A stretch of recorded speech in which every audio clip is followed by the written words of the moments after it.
आप सबका भाई पप्पू अनमोल और आज से फिल्म गाना एक नया लेकर आ रहे हैं। तो अगर अच्छा लगेगा तो भैया प्लीज़ पूरा सुनिएगा और मेरा वीडियो का शेयर भी कीजिएगा अपने दोस्तों के साथ और मुझे भैया सपोर्ट कीजिए। एक गरीब सिंगर है भैया और ज़्यादा अगर आप लोग अच्छा लगेगा तो प्लीज़ कमेंट जरूर कीजिएगा।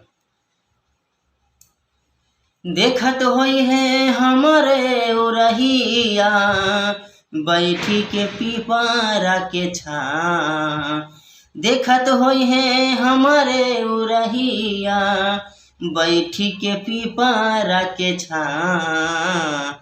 रुका रुका रुका रे टरेनिया, रुका रुका रुका रे टरेनिया, ले ले चले जनुआ के गाँव। रुका रुका रुका रे टरेनिया, ले ले चले जनुआ के गाँव।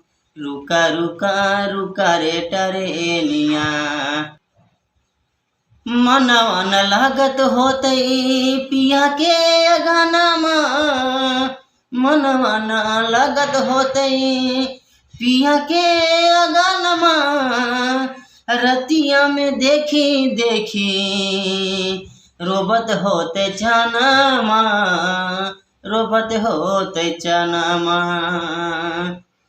मन मन लागत होतई पिया के गानामा,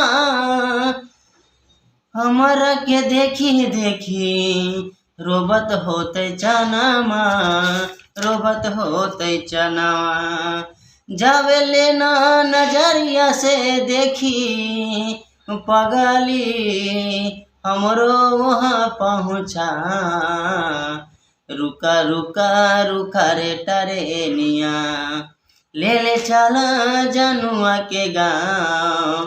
रुका रुका रुका रे टरेनिया, ले ले चले जनुआ के गाँव। रुका रुका रुका रे टरेनिया।